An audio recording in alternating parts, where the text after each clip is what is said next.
নমস্কাৰ প্ৰিয় বন্ধু বান্ধৱীসকল, আপোনালোক সকলোকে পুনৰবাৰ স্বাগতম জনাইছোঁ আমাৰ চেনেল ই কুমি পাঠলৈ। আমি অনাগত APSC প্ৰিলিমছৰ বাবে মডেল কুৱেশ্যন পেপাৰ ডিছকাশ্যনৰ এটা ছিৰিজ আৰম্ভ কৰিছোঁ। তাৰে পাৰ্ট 3টো আমি আজি আলোচনা কৰিব আগবাঢ়িছোঁ। প্ৰথম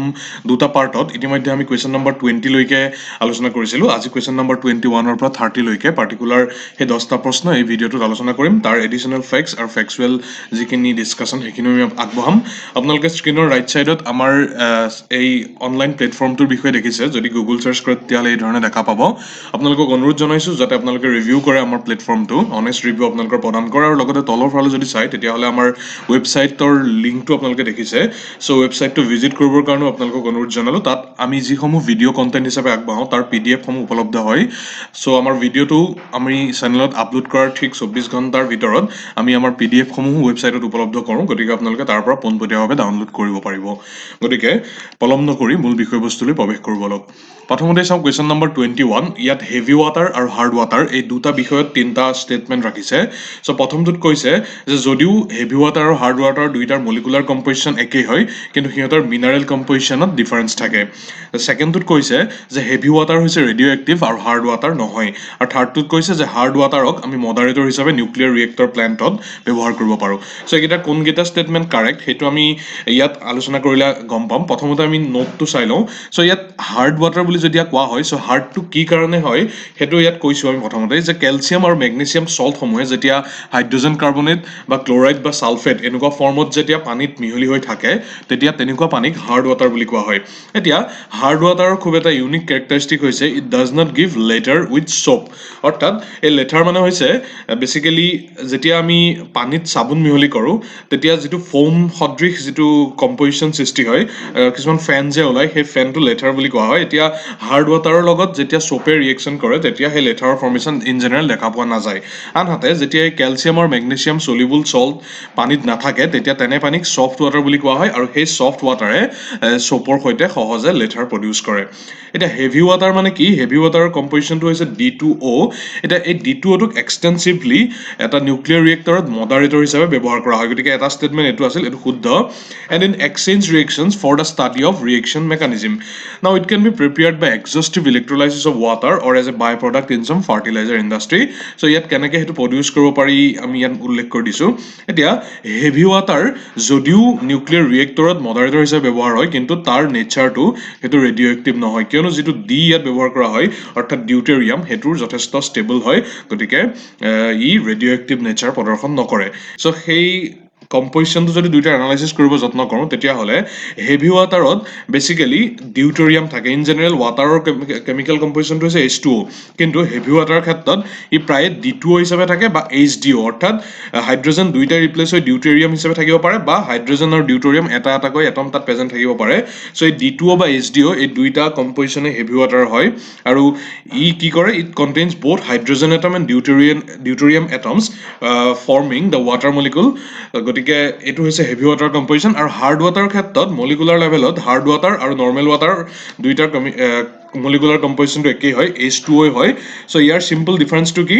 ইয়াত যিটো মিনাৰেল কম্পজিশ্যন সেইটো বেছি হয় হাৰ্ড ৱাটাৰৰ ক্ষেত্ৰত, অৰ্থাৎ মেগনেছিয়াম আৰু কেলছিয়াম ই নৰ্মেল ড্ৰিংকিং ৱাটাৰতকৈ হাৰ্ড ৱাটাৰত বেছিকৈ থাকে। গতিকে ইয়াৰ কাৰেক্ট ষ্টেটমেণ্ট কোনটো হ'ব? কেৱল মাত্ৰ অপশ্যন 1টো হ'ব, কিয়নো হেভি ৱাটাৰ ৰেডিঅ' এক্টিভ আৰু হাৰ্ড ৱাটাৰ নহয় বুলি কৈছে। চ' এইটো অপশ্যন ভুল, হেভি ৱাটাৰ ৰেডিঅ' এক্টিভ নহয়। আৰু থাৰ্ড অপশ্যনটোত কৈছিল যে only hard water is used as moderator in nuclear reactor, কিন্তু আচলতে হাৰ্ড ৱাটাৰ নহয়, হেভি ৱাটাৰহে মডাৰেটৰ হিচাপে ব্যৱহাৰ কৰা হয়। So' moving on question number 22। ইয়াত তলত 3খন নদীৰ নাম দিয়া হৈছে, মূলতঃ উপনৈ। সেইকেইখন ব্ৰহ্মপুত্ৰৰ কোনকেইখন ব্ৰহ্মপুত্ৰৰ উপনৈ হয় সুধিছে। চ' ইয়াত আমি গোটেই ব্ৰহ্মপুত্ৰ ৰিভাৰ ছিষ্টেমটোৰ বিষয়ে ডিটেইলছ আগবঢ়াব বিচাৰিছোঁ। ব্ৰহ্মপুত্ৰ ৰিভাৰ ছিষ্টেমটোৰ ৰিচেণ্ট ষ্টাডিত আগবঢ়োৱা তথ্য অনুসৰি তাৰ দৈৰ্ঘ্য হৈছে 3848 কিলোমিটাৰ, আৰু এইখন বিশ্বৰ ভিতৰত এখন অন্যতম দীৰ্ঘ দূৰত্বৰ নৈ, one of the longest river. So' এই ডিষ্টেঞ্চটো লৈ প্ৰায় বিভিন্ন ছাইটত ডিফাৰেঞ্চ হোৱা দেখা পোৱা যায়, কিন্তু আমাৰ বিবেচনাত ৰিচেণ্ট ষ্টাডিত 3848 কিলোমিটাৰ এইটোৱেই দেখা পোৱা গৈছে। চ' ব্ৰহ্মপুত্ৰ অসমত প্ৰৱেশ কৰাৰ পূৰ্বে বিভিন্ন নাম লৈছে। প্ৰথম ই অৰিজিন টিবেটত হোৱাৰ পিছত ইয়াৰলুং চাংপো ৰিভাৰ বুলি কোৱা হয়। দেন ব্ৰহ্মপুত্ৰ, লোহিত, চিয়াং আৰু দিহাং এনেকুৱা ধৰণৰ নাম ভাৰতবৰ্ষত আছে আৰু যেতিয়া বাংলাদেশত ই সোমাই গৈ যমুনা নদী যেতিয়া হয় আৰু তাৰপিছত যেতিয়া পদ্মাৰ লগত লগ হৈ মেঘনা নদী হয় চ' বাংলাদেশত সেইধৰণে সেই নাম লয় চ' ইয়াত আমি নৰ্থ বেংকৰ ট্ৰিবিউটৰীসমূহ উল্লেখ কৰি দিছোঁ সোৱণশিৰি ৰঙানদী ডিক্ৰং বুৰৈ বৰগং জীয়াভৰালী ধনশিৰি উত্তৰ দিশে আছে পুথিমাৰী মানস বেকী আই সোণকোষ আৰু চাউথ বেংকৰ যি ছিগনিফিকেণ্ট উপনৈখিনি সেইখিনি আমি মেনশ্যন কৰি দিছোঁ নদিহিং বুঢ়ীদিহিং দিচাং দিখৌ ভোগদৈ ধনশিৰি দক্ষিণ দিশত থকা যিখন মূল ধনশিৰি কপিলী কুলচি কৃষ্ণাই দুধনৈ জিঞ্জিৰাম এটচেট্ৰা এতিয়া এই ব্ৰহ্মপুত্ৰৰ অৰিজিনটোলৈ খুব ৰিচেণ্টলি কনফিউজন চলি আছে চাইনিজ একাডেমি অফ চায়েন্স অৰ্থাৎ CAS ৰিচেণ্টলি পাব্লিছ কৰা এটা তথ্য অনুসৰি তিব্বতৰ আংচি গ্লেচিয়াৰ ই অৰিজিন বুলি গণ্য কৰা হৈছে যেনে আমি জেনেৰেলি চামায়ুংডুং গ্লেচিয়াৰক ব্ৰহ্মপুত্ৰৰ অৰিজিন বুলি বিশ্বাস কৰি আহিছোঁ কিন্তু ৰিচেণ্ট তথ্যত সেইটো আংচি গ্লেচিয়াৰ বুলিহে প্ৰকাশ পাইছে আৰু ই ফুটহিলত যেতিয়া ইমাৰ্জ কৰে তেতিয়া চিয়াংং বা দিহাং নাম লয় আৰু এই চিয়াং নৈয়ে পৰৱৰ্তী সময়ত দিবাং বা চিক্ৰাং আৰু লোহিত এই দুখন লেফ্ট বেংক ট্ৰিবিউটৰীৰ লগত মিহলি হৈ ব্ৰহ্মপুত্ৰ নাম লয় গতিকে এইটোৱে মূলতঃ ব্ৰহ্মপুত্ৰ ৰিভাৰ ছিষ্টেমটোৰ বিষয়ে চমু ডেছক্ৰিপশ্যন আপোনালোকৰ কিবা থাকিলে কনফিউজন থাকিলে বা ডাউট থাকিলে সুধিব পাৰে বা আমাৰ যদি কিবা ভুল ৰৈ যায় আৰু এইখিনিতে আমি প্ৰত্যেকটো শ্লাইডতে দুই এটা চেল্ফ ষ্টাডি বা ইন নিউজ পইণ্ট আমি ৰাখিব যত্ন কৰিছোঁ চ' ইয়াত আমি দুটা পইণ্ট কৈছোঁ প্ৰথমটো হৈছে ধলা শদিয়া ব্ৰিজৰ বিষয়ে আপোনালোকে চাই ল'ব ধলা শদিয়া ব্ৰিজখন কি নামেৰে নামাংকিত কৰা হৈছে ইয়াক কেতিয়া ইনগ্ৰেট কৰা হৈছিল আৰু ছেকেণ্ডটো হৈছে মাজুলী আইলেণ্ড ফৰ্মেশ্যন কি ধৰণে হৈছিল সেইটো আপোনালোকলৈ চেল্ফ ষ্টাডিৰ বাবে আগবঢ়ালোঁ চ' ইয়াৰ মূলতঃ তিনিখন উপনৈ আছিল দিবাং কামেং আৰু লোহিত গতিকে আটাইকেইখনেই ব্ৰহ্মপুত্ৰৰ উপনৈ হয় গতিকে option D is correct next question number 3 ভাইৰাছে কাক ইনফেক্ট কৰিব পাৰে সুধিছে অপশ্যনকেইটা ইয়াত ৰাখিছিল বেক্টেৰিয়া ফানজাই আৰু প্লেণ্টছ চ' ইয়াৰ শুদ্ধ উত্তৰটো হৈছে আটাইকেইটাকে ভাইৰাছে ইনফেক্ট কৰিব পাৰে মূলতঃ মাইক্ৰ অৰ্গানিজম যিসমূহ হয় সেইসমূহ চাৰিটা মেজৰ গ্ৰুপত ভাগ কৰা হয় সেইকেইটা হৈছে bacteria fungi protozoa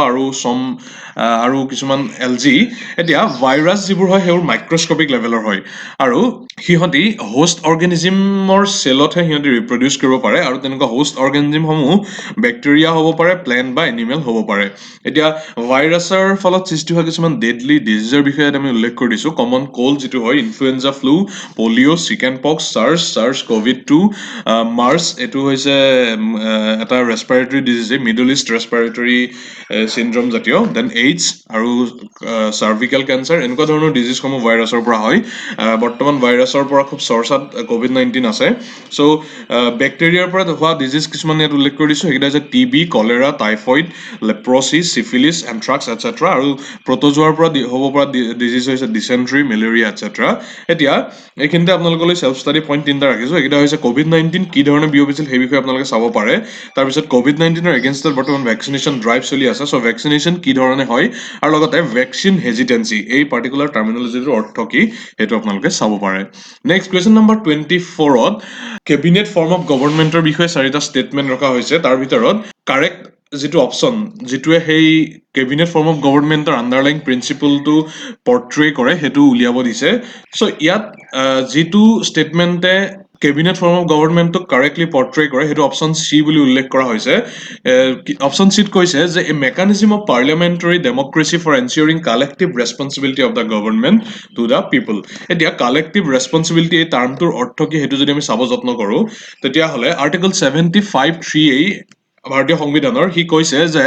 council of ministers shall be collectively responsible to the parliament in general and the house of the people in particular so' এই পাৰ্টিকুলাৰ আইডিয়াটো ব্ৰিটিছ পাৰ্লিয়ামেণ্টাৰী ছিষ্টেমৰ পৰা ইনস্পায়াৰ কৰা হৈছে আৰু ইয়াত যিটো কালেক্টিভ ৰেছপঞ্চিবিলিটি বুলি উল্লেখ কৰিছে তাৰ মূলতঃ অৰ্থ হৈছে যে members of a cabinet follow' an integrated policy for which all of them accept responsibility and on which they stand or fall together কিন্তু এইখিনিতে এটা পাৰ্টিকুলাৰ পইণ্ট আছে খুব ইণ্টাৰেষ্টিং সেইটো হৈছে যদিহে যিকোনো এগৰাকী মিনিষ্টাৰে গোটেই কেবিনেটৰ ডিচিশ্যনটোৰ লগত ডিছএগ্ৰী কৰে তেতিয়াহ'লে সি must has to resign and it does not affect the government অৰ্থাৎ যদি যিকোনো এগৰাকী মিনিষ্টাৰে পাৰ্টিকুলাৰ কেবিনেটৰ এটা সিদ্ধান্তৰ লগত তেওঁ সহযোগিতা আগবঢ়াব নিবিচাৰে তেতিয়াহ'লে তেওঁ ৰিজাইন কৰিব লাগিব তেওঁ তেওঁৰ পদমৰ্যাদাৰ পৰা পদত্যাগ কৰিব লাগিব আৰু তেতিয়া কেবিনেটখনৰ কোনো অভাৰঅল ইম্পেক্ট নহয় কিন্তু একেটা বস্তুৱে যদি প্ৰাইম মিনিষ্টাৰৰ ক্ষেত্ৰত হয়, অৰ্থাৎ যদি প্ৰাইম মিনিষ্টাৰ ৰিজাইন কৰিবলগীয়া পৰিৱেশ এটাৰ সৃষ্টি হয়, তেতিয়াহ'লে এণ্টায়াৰ কাউন্সিল ইজ ডিজলভ। আৰু এই পাৰ্টিকুলাৰ পইণ্টটো কিছুদিন পূৰ্বে চৰ্চাত আহিছিল। কিয় চৰ্চাত আহিছিল? কিয়নো union minister Harsimrat Kaur Badal she resign in protest of farm bills pass by parliament. So' তেওঁ ৰিজাইন কৰিলে, কিন্তু অভাৰঅল মোদী কেবিনেটৰ কোনো ইম্পেক্ট তাত নাহিল। কিন্তু যদি একে কথাকে যদি নৰেন্দ্ৰ মোদীৰ ক্ষেত্ৰত হ'লহেঁতেন, তেওঁ যদি ৰিজাইন কৰিবলগীয়া পৰিস্থিতিৰ উদ্ভৱ হ'লহেঁতেন, তেতিয়াহ'লে গোটেই কাউন্সিলখনেই ডিজলভ হ'লহেঁতেন। চ' এইটো এটা ইণ্টাৰেষ্টিং পইণ্ট। আৰু কেবিনেট ফৰ্ম অফ গভৰ্ণমেণ্টক ৰিপ্ৰেজেণ্ট কৰিবৰ বাবে কালেক্টিভ ৰেছপনচিবিলিটি যিটো মেকানিজিম পাৰ্লিয়ামেণ্টাৰী ডেমক্ৰেচিৰ, সেইটোৱে খুব সুন্দৰকৈ তাক পৰ্ট্ৰে কৰে। নেক্সট কুৱেশ্যন নম্বৰ 25ত তিষ্টা নদীৰ ৰেফাৰেঞ্চত তিনিটা ষ্টেটমেণ্ট ৰখা হৈছে। ফাৰ্ষ্টটোত কৈছে যে তিষ্টা নদীৰ যিটো চ'ৰ্চ আৰু ব্ৰহ্মপুত্ৰৰ যিটো চ'ৰ্চ, সেইটো দুইটা একেই, কেৱল মাত্ৰ ডিফাৰেঞ্চটো হৈছে তিষ্টা নদী ছিকিমৰ মাজেদি আহে। ষ্টেটমেণ্ট 2ত কৈছে যে ৰংগীত নদীখন it originate in Sikkim and it is a tributary of river Teesta. আৰু থাৰ্ডটো হৈছে river Teesta flows into bay of Bengal on the border of India and Bangladesh. So' এইকেইটাৰ ভিতৰত কোনকেইটা ষ্টেটমেণ্ট শুদ্ধ বুলি কৈছে? চ' ইয়াৰ কাৰেক্ট ষ্টেটমেণ্টটো অপশ্যন 2 অনলি, অৰ্থাৎ দ্বিতীয় ষ্টেটমেণ্টটোৱে ৰংগীত নদীৰ বিষয়ে যিটো আছে। চ' ইয়াত আমি তিষ্টা নদীৰ বিষয়ে আৰু ৰিভাৰ ছিষ্টেমটোৰ বিষয়ে আলোচনা এটা কৰি লওঁ। তিষ্টা নদীৰ অৰিজিনটো ছিকিমেই হয় আৰু ই flows through West Bengal and Bangladesh. কিন্তু তিষ্টাৰ যিটো অৰিজিন সেইটো হৈছে লামো লেক, যিটো নৰ্থ ছিকিম হিমালয়াছ পৰ্চনটোত আছে। কিন্তু ব্ৰহ্মপুত্ৰ ইতিমধ্যে আমি কৈছোঁ ই তিব্বেতৰ এংচি গ্লেচিয়াৰৰ পৰা অৰিজিন হয়। গতিকে ষ্টেটমেণ্ট 1ত যিটো কৈছিল যে তিষ্টা নদী আৰু ব্ৰহ্মপুত্ৰ নদীৰ অৰিজিন একেই, চ' সেইটো শুদ্ধ নহয়। নেক্সট, বাংলাদেশত তিষ্টা নদীয়ে ব্ৰহ্মপুত্ৰক লগ হৈছে, য'ত ইয়াক যমুনা বুলি কোৱা হৈছে। চ' ইয়াত আপোনালোকে লক্ষ্য কৰিব পাৰে এই পাৰ্টিকুলাৰ ছিষ্টেমটো হৈছে ব্ৰহ্মপুত্ৰৰ, আৰু ইয়াত তিষ্টা নদীখন এই পাৰ্টিকুলাৰ পৰ্চনটো হৈছে ছিকিম। চ' এই ছিকিমৰ পৰা তিষ্টা নদীটো অৰিজিন হৈ এই ধৰণে ওলাই আহিছে, আহি ই ব্ৰহ্মপুত্ৰত লগ হৈছে, আৰু তাৰপিছত ই এই যমুনা নামটো লৈছে। আপোনালোকে ইয়াত চিত্ৰত দেখা পাইছে। আৰু এই ৰংগীত নদীখন তিষ্টাৰ ট্ৰিবিউটৰী হয়, সেইটো শুদ্ধ। আৰু এই বৰ্তমান সময়ত তিষ্টা নদীৰ ৱাটাৰ শ্বেয়াৰিঙৰ প্ৰস্পেক্টত বাংলাদেশ আৰু ভাৰতৰ মাজত এটা ডিছপিউট চলি আছে। চ' এই গোটেইখিনি এনালাইচিছৰ পৰা এইটোৱে কনফাৰ্ম হ'ল যে পাৰ্টিকুলাৰ এই যিটো কুৱেশ্যন, ইয়াত অপশ্যন যিটো 2 সেইটোৱেই শুদ্ধ। নেক্সট কুৱেশ্যন নম্বৰ 26ত NPS-ৰ বিষয়ে সুধিছে যে নেশ্যনেল পেঞ্চন স্কীমত কোনসকল ব্যক্তিয়ে জইন কৰিব পাৰে। চ' ইয়াত option A, B, C, D এইকেইটাৰ ভিতৰত অপশ্যন চিত যিটো উল্লেখ আছে যে ৰেচপেক্টিভ ষ্টেট গভমেণ্টে নটিফিকেশ্যন আগবঢ়োৱা ডেটটোৰ পিছত চাকৰিত জইন কৰা যিকোনো ষ্টেট গভমেণ্ট এমপ্লয়ীয়ে NPS-ত জইন কৰিব পাৰে, সেইটোৱেই শুদ্ধ। এতিয়া NPS-টো কি মূলতঃ চাই লওঁ। NPS হৈছে it is a pension cum investment scheme, যিটো গভৰ্ণমেণ্ট অফ ইণ্ডিয়াই লঞ্চ কৰিছিল। আৰু এইটোৰ ৰেগুলেটৰী অথৰিটি কোন? PFRDA, অৰ্থাৎ pension fund regulatory and development authority. এতিয়া any individual citizen of India, both resident and non resident in the age group of 18 to 65 year, তেওঁলোকে NPS-ত join কৰিব পাৰে। আৰু central government had introduced the NPS with effect from January 1, 2004 except for arm forces. এতিয়া এই particular কুৱেশ্যনটোত যদিও resident of Indian citizen কৈছে, এইটো অশুদ্ধ, কিন্তু নন ৰেচিডেণ্টসকলে পাৰে। দেন 21 to 55 কৈছে, এইটো অশুদ্ধ, 65লৈকে পাৰে। অপশ্যন চিটো শুদ্ধ, ইতিমধ্যে কৈছোঁ। আৰু অপশ্যন ডিটোত যদিও ইয়াত অল চেণ্ট্ৰেল গভমেণ্ট এমপ্লয়ী বুলি কৈছে, ইনক্লুডিং আৰ্ম ফ'ৰ্চ কৈছে, কিন্তু আৰ্ম ফ'ৰ্চৰ ইনক্লুড নহয় NPS চিষ্টেমটোত। গতিকে option C is the only correct answer. এইখিনিতে এটা খুব বৰ্তমান আমাৰ বিশেষকৈ অসমৰ প্ৰেক্ষাপটত NPS যিসকল এমপ্লয়ী NPS পাই থকা, তেওঁলোকে কিছুমান প্ৰটেষ্ট এক্টিভিটি কৰি আছে। ইতিমধ্যে সদৌ অসম চৰকাৰী NPS সংস্থাও গঠন হৈছে, আৰু তেওঁলোকে NPS-ৰ বিৰোধিতা কৰি আছে। আৰু তেওঁলোকে অল্ড পেঞ্চন স্কীম যিটো আছে OPS, সেইটো ঘূৰাই পাবৰ বাবে তেওঁলোকে দাবী আগবঢ়াই আহিছে চৰকাৰৰ ওচৰত। চ' এই পাৰ্টিকুলাৰ প্ৰটেষ্টটো কিয় হৈছে, তাৰ ৰিজনসমূহ কি, NPS-ত তেওঁলোকে কি ড্ৰবেক আছে বুলি দাবী কৰিছে, সেইখিনি আপোনালোকে চাব পাৰে। নেক্সট কুৱেশ্যন নম্বৰ 27ত পাৰ্টিকুলাৰ দুটা কম্বিনেশ্যন দিছে। তাত লেফ্ট চাইডে কিছুমান কম্পনেণ্ট ৰাখিছে, কমোডিটি ৰাখিছে, আৰু ৰাইট চাইডে আনৱান্টেড অৰ কণ্ট্ৰভাৰ্চিয়েল কেমিকেল তাত ৰাখিছে, আৰু কোনকেইটা শুদ্ধকৈ মেটচ কৰিছে সুধিছে। চ' প্ৰথমতে লিডটোৰ বিষয়ে যদি আমি চাব যত্ন কৰোঁ, চ' লিড ইজ এ কমন ইম্পিউৰিটি, যিটো ক'ত পোৱা যায়, মূলতঃ লিপ প্ৰডাক্টছ আছে, লিপষ্টিক আৰু আন যিসমূহ cosmetic product, for example eye shadow, blushes, compact powder, shampoo, body lotion, সেইবোৰতো এই লিড ইম্পিউৰিটিটো পোৱা যায়। আৰু লিড পয়জনিং খুব এটা ভয়াৱহ এটা পয়জনিং কণ্ডিশ্যন হয়, যিটোৱে আল্টিমেটলি ব্ৰেইন ডেমেজ পৰ্যায়লৈকেও যাব পাৰে। গতিকে be careful with your makeup box. Next, যিটো ব্ৰমিনেটেড ভেজিটেবল অইল, সেইটো এটা ফুড এডিটিভ হিচাপে ইউজ কৰা হয়, পাৰ্টিকুলাৰলি কিছুমান ছ'ডা বা ছফ্ট ড্ৰিংকৰ ক্ষেত্ৰত চাইট্ৰাছ ফ্লেভাৰটো দিবৰ কাৰণে। কিন্তু এই ব্ৰমিনেটেড ব্ৰমিনেটেড ভেজিটেবল অইল এইটো ইতিমধ্যে ইউৰোপ আৰু জাপানত ফুড এডিটিভ হিচাপে ইয়াক এড কৰিবলৈ সম্পূৰ্ণ বেন কৰা আছে আৰু যেটো MSG monosodium food glutamate so এইটো এটা glutamate or salt of glutamic acid হিচাপে ইয়াক ইউজ কৰা হয় মূলতঃ চাইনিজ ফাষ্ট ফুড সমূহত এইটো এটা নন এসেনশিয়েল এমিনো এসিড আৰু এই MSG কিছু বছৰ পূৰ্বে চৰ্চাত আহিছিল কিয়নো ইয়াৰ মেগি যিসমূহ আছে এই মেগি প্ৰডাক্টত ইয়াৰ এক্সেসিভ প্ৰেজেন্স পোৱা গৈছিল আৰু এইটো কাৰণে মেগিক কিছু সময়ৰ বাবে বেন কৰা হৈছিল গতিকে ইয়াত যিকেইটা অপচন আছে লিপষ্টিক লেড এইটো শুদ্ধ সফট ড্ৰিংকত ব্ৰমিনেটেড ভেজিটেবল অইল থাকে এইটো শুদ্ধ আৰু চাইনিজ ফাষ্ট ফুডত মনোছডিয়াম ফুড গ্লুটামেট থাকে অৰ্থাৎ MSG সো এইটো শুদ্ধ গতিকে all the options are correct next question number 28ত গুডছ এণ্ড সাৰ্ভিস টেক্সৰ ইমপ্লিমেন্টেশনৰ ক্ষেত্ৰত আটাইতকৈ লাইকলি এডভান্টেজ কোনটো সুধিছে সো ফাৰ্ষ্টটোত কৈছে যে it will replace multiple taxes collected by multiple authorities and will create a single market in India option 2ত কৈছে যে যি CAD আছে কাৰেণ্ট একাউণ্ট ডেফিচিট এইটো ড্ৰাষ্টিকেলি ৰিডিউচ কৰিব আৰু it will enable to increase the foreign exchange reserve আৰু থাৰ্ডটোত কৈছে যে ইট উইল এনৰ্মাছলি ইনক্ৰিজ মনত ৰাখিব enormously increase the growth and size of economy আৰু it will enable it to overtake China in the near future so এই গোটেইকেইটাৰ ভিতৰত আমাৰ বিবেচনাত কেৱল অপচন 1 অৰ্থাৎ ফাৰ্ষ্ট ষ্টেটমেণ্টটোহে শুদ্ধ কিয়নো GST যদিও যে CAD আছে সেইটো ৰিডিউচ কৰাত হেল্প কৰিব আৰু সাইজ অফ দ্য ইকনমি বঢ়াত সহায় কৰিব কিন্তু ইট ইজ হাইলি আনলাইকলি যে এইটোৱে ড্ৰাষ্টিকেলি সেই COD-টো ৰিডিউচ কৰিব আৰু লগতে ইকনমিৰ সাইজটো এনৰ্মাছলি বৃদ্ধি কৰিব এতিয়া GST কি হয় it is a tax levied when a consumer buys a good or avail a service so it is meant to be a single comprehensive tax that will subsume all the other smaller indirect taxes on consumption like service tax etc first ষ্টেটমেণ্টটো শুদ্ধ কিন্তু second and third statement কেইটা আমাৰ বিবেচনাত শুদ্ধ নহয় এতিয়া GST বিলটো পাছ হৈছিল 122nd 122 সংখ্যক কনষ্টিটিউচনেল এমেণ্ডমেণ্টৰ জৰিয়তে আৰু ই কি সংখ্যক কনষ্টিটিউচনেল এমেণ্ডমেণ্ট এক্ট 101st এতিয়ালৈকে 104টা কনষ্টিটিউচনেল এমেণ্ডমেণ্ট হৈছে আৰু এইটো হৈছে 101 সংখ্যক কনষ্টিটিউচনেল এমেণ্ডমেণ্ট আৰু যদি বিল বুলি কয় তেতিয়াহ'লে 122nd এতিয়ালৈকে 126খন কনষ্টিটিউচনেল এমেণ্ডমেণ্ট বিল প্ৰেজেণ্ট কৰা হৈছে আৰু এইটো কেতিয়াবা সোধে যে GST কেতিয়াৰ পৰা কেম ইনটু ফৰ্চেছ আৰু সেইটো হৈছে 1st July 2017 এতিয়া এই decision on tax rate and other issues অৰ্থাৎ GSTৰ ট্যাক্স যেটো প্ৰভিজন সেইটো কি ধৰণে হ'ব কিমান লাগু কৰা হ'ব সেই গোটেইখিনি GST কাউন্সিলে ডিসাইড কৰে আৰু GST কাউন্সিলটো কোনে তাত হেড হৈ থাকে সেইটো হৈছে ইউনিয়ন ফাইনেন্স মিনিষ্টাৰ কেন্দ্ৰীয় বিত্তমন্ত্ৰী আৰু GSTৰ পৰা কিছুমান পাৰ্টিকুলাৰ কমোডিটি আঁতৰত ৰখা হৈছে তেনে কেইটামান কমোডিটি হৈছে fuel alcohol for human consumption আৰু ইলেক্ট্ৰিচিটিটো আছিল সো তেনেকুৱা ধৰণৰ কিছুমান বস্তু GSTৰ পেৰিফেৰিৰ পৰা আঁতৰত ৰখা হৈছে এতিয়া GSTৰ বিষয়ত পাৰ্টিকুলাৰ কেইটামান খুব চৰ্চাত থকা নিউজ আছে তাৰ ভিতৰত এটা হৈছে যে several states have been demanding to increase the GST compensation fees due to impact of pandemic গতিকে এই GST compensation fees টো কি হেতু আপোনালোকে চাব পাৰে আৰু লগতে হেতু কি ধৰণে কাম কৰে হেতু চাই লব আৰু লগতে ইনপুট ট্যাক্স ক্ৰেডিট কি হেতু আপোনালোকে চাই লব এখিনি আপোনালোকৰ সেলফ ষ্টাডিৰ বাবে আমি ৰাখিছো নেক্সট কোৱেশ্চন নম্বৰ 29ত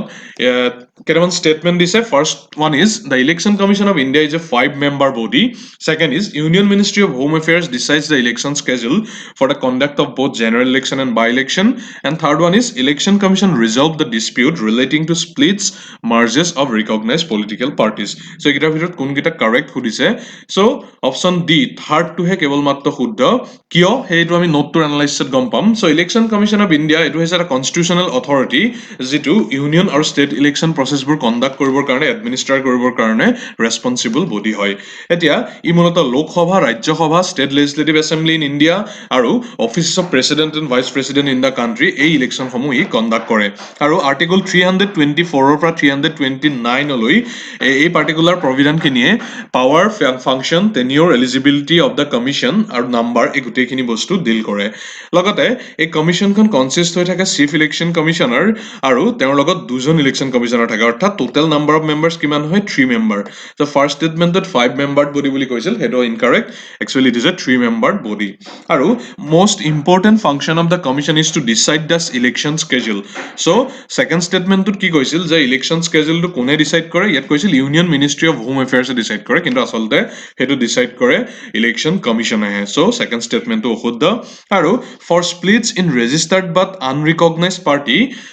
যেটো ৰেজিষ্টাৰ হৈ থাকে কিন্তু ৰিকগনাইজ নহয় তেতিয়ালৈকে আৰু সেইটো ক্ষেত্ৰত যদি স্প্লিট হয় তেতিয়াহ'লে election commission usually advises the warring factions to resolve their differences internally or to approach the court আৰু লগতে election commission is also' empowered to recognize mergers of group into one entity when it may restore the symbol and name of the original party. So third অপশ্যনটোত যিটো কৈছিল যে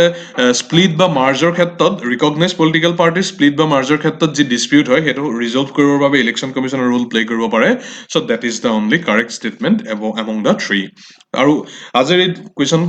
discussion ছেশ্যনটোৰ last question ইয়াত দুটা statement ৰাখিছে প্ৰথমটোত ফাৰ্ষ্টটোত কৈছে যে in tropical regions Zika virus disease is transmitted by the same mosquito that transmit dengue আৰু ছেকেণ্ডটোত কৈছে যে Zika virus can be transmitted through sexual activity so' ইয়াৰ ভিতৰত কোনকেইটা কাৰেক্ট ষ্টেটমেণ্ট সুধিছে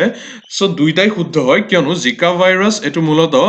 এইডেছ স্পেচিছ নামৰ যিটো মস্কুইটো সেই ইনফেক্টেড মস্কুইটোৰ জৰিয়তে সেইটোৱে কামুৰিলে ই ট্ৰেন্সমিট হ'ব পাৰে আৰু these are the same mosquito that spread dengue আৰু chikungunya viruses so' mosquito that spread chikungunya dengue and Zika এইটোৱে ডে আৰু নাইট দুইটাতেই এই কামুৰিব পাৰে এনেকুৱা কোনো স্পেচিফিক টাইম লাইন নাই দিনটোৰ যোনটো সময়ত ই এক্টিভ হয় আৰু ছেক্সুৱেল ট্ৰেন্সমিশ্যনৰ জৰিয়তে জিকা ভাইৰাছটো স্প্ৰেড হ'ব পাৰে from a person who already has জিকা টু হিজ আৰ পাৰ্টনাৰ আৰু এই জিকা ভাইৰাছৰ পৰা জিবি চিণ্ড্ৰম হ'ব পাৰে গুলিয়ান বেৰী চিণ্ড্ৰম এইটো খুব এটা ৰেয়াৰ কিন্তু খুব ভয়ানক ডিজৰ্ডাৰ হয় আৰু এই জিবি চিণ্ড্ৰমটোত যিটো এজন মানুহৰ ইমিউন ছিষ্টেমটো নিজেই শৰীৰটোৰ কাৰণে হানিকাৰক হৈ পৰে ইমিউন ছিষ্টেমটোৱে নাৰ্ভবোৰ এটেক কৰিবলৈ লয় আৰু ক্ৰমান্বয়ে শৰীৰটো ডেমেজ হৈ যায় নাৰ্ভবোৰে কাম কৰিব নোৱাৰা হয় মানুহজন এক্টিভ হৈ থাকিব নোৱাৰা হয় খোজকাঢ়িব বা মুভমেণ্ট কৰিব নোৱাৰা হৈ যায় চ' জিবি চিণ্ড্ৰম এই জিকা ভাইৰাছৰ পৰা হ'ব পাৰে আৰু জিকা ভাইৰাছৰ দ্বাৰা অলৰেডি এফেক্টেড প্ৰেগনেণ্ট ওমেনে যেতিয়া চাইল্ড বাৰ্থ দিয়ে তেতিয়া বেবীটোৰ এটা কণ্ডিশ্যন হ'ব পাৰে যোনটোৰ নাম হৈছে মাইক্ৰ'চিফেলি এইটো এটা বাৰ্থ ডিফেক্ট যিটোৱে স্মলাৰ হেড চাইজ ৰিজাল্ট কৰে দেন এ নৰ্মেল হেল্ডি বডি আৰু এইখিনিতে ছেল্ফ ষ্টাডিৰ বাবে দুটা কুৱেশ্যন আপোনালোকক ৰাখিছোঁ চ' ফাৰ্ষ্টটো হৈছে জিকা ভাইৰাছ ফাৰ্ষ্ট কেতিয়া ডিটেক্ট কৰা হৈছিল ক'ত ডিটেক্ট কৰা হৈছিল সেইটো কৈছোঁ কেতিয়াতো কৈ দিছোঁ ভাৰতবৰ্ষই যেতিয়া স্বাধীনতা লাভ কৰিছিল যি বৰ্ষত মনত ৰাখিবলৈ সহজ হ'ব 1947 জিকা ভাইৰাছ ফাৰ্ষ্ট ডিটেক্ট হৈছিল হিউমেন ডিটেকশ্যন নাছিল সেইটো ফাৰ্ষ্ট মংকিত ডিটেক্ট হৈছিল আৰু তাৰ কেইবছৰমানৰ পিছত দুখন কাণ্ট্ৰিত জিকা ভাইৰাছ ডিটেক্ট হৈছিল কিন্তু 1947 আফ্ৰিকান এখন কাণ্ট্ৰি এখন কমপ্লিটলি লেণ্ডলক আফ্ৰিকান কাণ্ট্ৰিত ডিটেক্ট হৈছিল আৰু সেই কাণ্ট্ৰিখনৰ জিকা নামৰ হাবিত ডিটেক্ট হৈছিল আৰু তাৰ নাম অনুসৰি ভাইৰাছটো জিকা ৰখা হৈছিল কাণ্ট্ৰিখন কি আপোনালোকলৈ এইটো হোমৱৰ্ক হিচাপে ৰাখিলোঁ আৰু ছেকেণ্ডটো কুৱেশ্যন ৰাখিছোঁ যে জিকা কেছেছ এতিয়ালৈকে ভাৰতবৰ্ষত ডিটেক্ট হৈছে নে নাই চ' এইটো আপোনালোকে চাব চ' ইমানতেই আমাৰ এই থাৰ্ড পাৰ্টটোৰ এনালাইচিছ সম্পূৰ্ণ হৈছে আপোনালোকক অনুৰোধ জনাইছোঁ আমাৰ যদি কিবা ভুল ৰৈ যায় যেন দেখে তেতিয়াহ'লে অনুগ্ৰহ কৰি আমাক কমেণ্ট বক্সত জনাব আমি শুধৰাব যত্ন কৰিম আৰু লগতে চেনেলটো ছাবস্ক্ৰাইব কৰিবলৈ নাপাহৰিব যদিহে কৰা নাই এতিয়ালৈকে আৰু অনুগ্ৰহ কৰি এই ভিডিঅ'টো লাইক কৰিব শ্বেয়াৰ কৰিব আপোনালোকৰ বন্ধুসকলৰ লগত আৰু চাই থাকিব ই কুঁহিপাত ধন্যবাদ